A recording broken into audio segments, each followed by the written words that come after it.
Let's come to oral communication now. Ask the students to role play the dialogue. It's page 20, SLO 7. Sarah.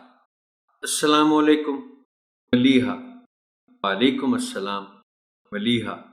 Can I use your mobile? I need to make a call. Sarah. Sure. Who are you going to call? Maliha. I want to call my mom. Sarah. Okay, here it is. Maliha. Thank you, Sarah. Sarah. It's okay.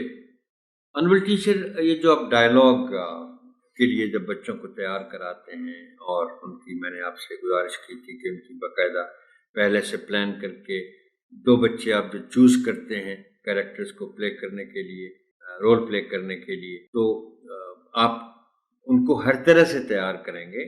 यानी उनके आप न सिर्फ ये कि pronunciation पर तैयारी करवाएंगे उनकी, बल्कि उनकी इंटोनेशन पर भी बात करेंगे कि डायलॉग में हम बात करते कैसे हैं।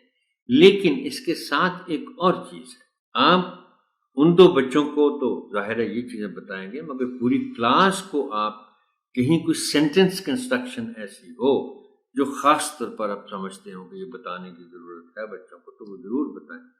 फॉर एग्ज़ाम्पल, ये चूँकि मेरे सामने आ गया था एक सेंटेंस, एक क्वेश्चन, ये जो चौथी लाइन है, sure who are you going to call. अब इस पर आप गौर करें कि लफ्ज़ हु इस्तेमाल हुआ है। जिनको नहीं मालूम इस तरह की सेंटेंस कंस्ट्रक्शन का, वो बाज़-औक़ात कह जाते हैं to whom are you going to call, गलत हो जाता है। हु का इस्तेमाल इसमें बड़ा स्पेशल है।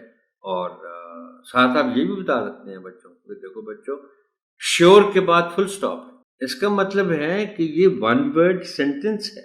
और फिर who are you going to